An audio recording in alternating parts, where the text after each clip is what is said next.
Jairo Villabona será el nuevo director de la Dirección de Impuestos y Aduanas Nacionales, DIAN. Reemplaza a Luis Carlos Reyes.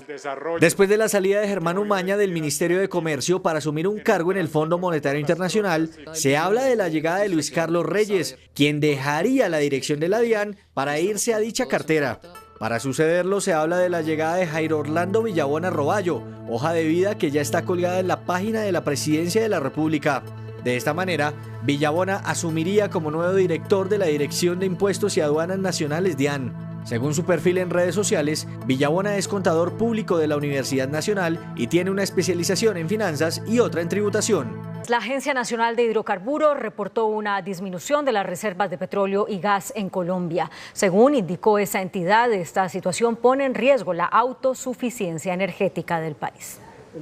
El reporte de la Agencia Nacional de Hidrocarburos reveló que la vida útil de las reservas petroleras bajó en 2023 al pasar de 7 años a 6.1 años. Para la entidad es necesario implementar medidas desde el gobierno para revertir la tendencia. Tenemos un horizonte de que esas reservas, si no hiciéramos nada hoy por buscar más petróleo, por buscar más gas, en 7 años se nos acabarían las reservas de petróleo. Se espera que las políticas del gobierno surtan efecto. ¿Qué contingencias son las que necesitamos gestionar para que esos recursos contingentes se conviertan rápidamente en reservas? De la industria petrolera depende las finanzas públicas del país. Mantenemos el promedio por encima de los 7 años. Se busca un trabajo en conjunto entre el gobierno y el sector privado. En ese mismo evento realizado en Popayán, voceros de organizaciones sociales y víctimas del conflicto armado le pidieron al gobierno y a los grupos armados al margen de la ley que respeten a la población civil. ¿Qué hacemos frente a lo que está sucediendo con la estética de lo narco que se ha materializado en cada uno de nuestros territorios y está cosificando y naturalizando cada vez más las violencias contra las mujeres? Que está haciendo que las niñas y adolescentes que están siendo reclutadas, presidente, estén llevándoselas los grupos armados con fines de explotación sexual. ¿Por qué nuestros cuerpos siguen siendo utilizados como botín de guerra? Necesitamos una intervención inmediata, señor presidente. Hoy nosotros nos la jugamos como Guardia Cimarrona, ¿sí?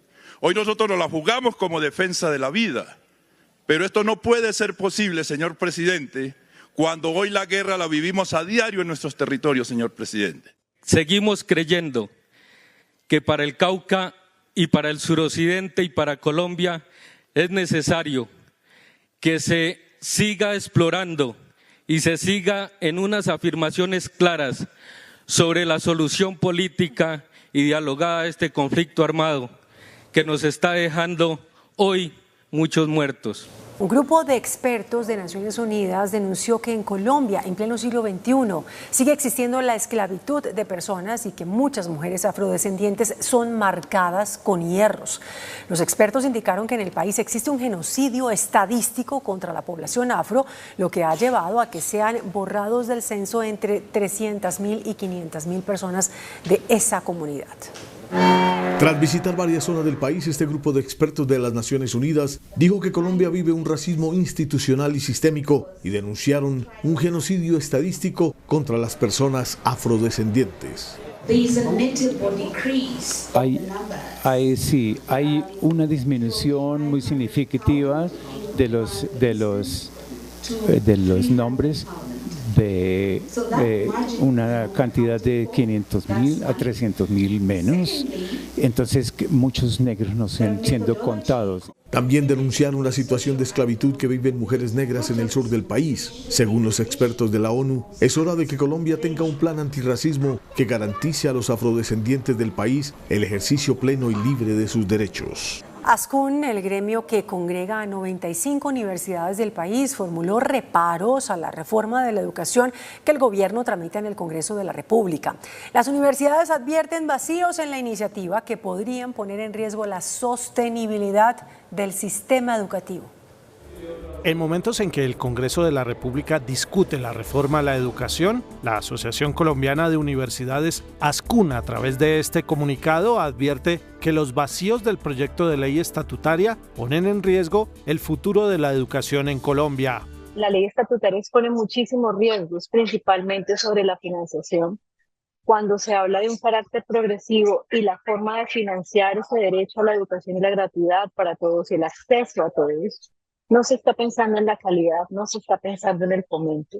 ¿Qué les piden las universidades al Congreso, que es quien tiene la decisión final en la reforma a la educación? Una reforma educativa es una responsabilidad mayor. Lo que nosotros pedimos es que efectivamente se reconozca como tal el ejercicio de plantear una reforma con todos los estudios técnicos, jurídicos, financieros, las implicaciones sociales. Una edificación construida para hacer solución de vivienda para 400 familias en Yopal tendrá que ser demolida por fallas en su estructura.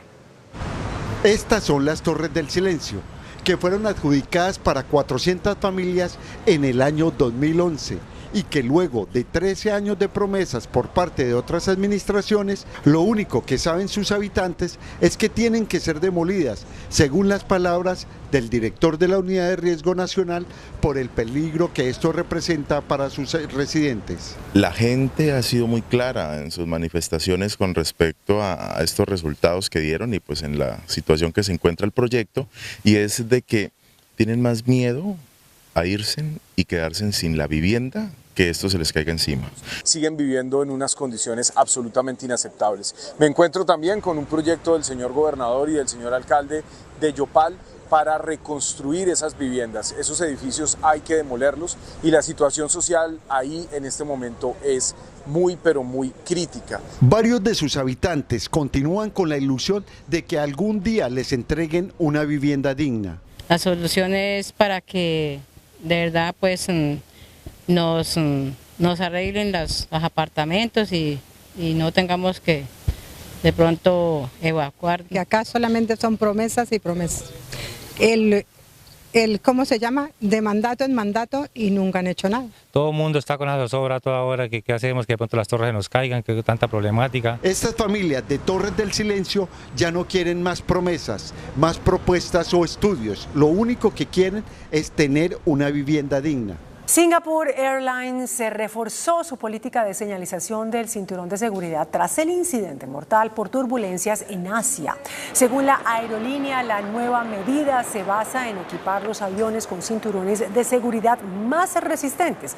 Además, se prohibió servir bebidas calientes y comidas cuando la señal del cinturón de seguridad esté encendida durante el vuelo.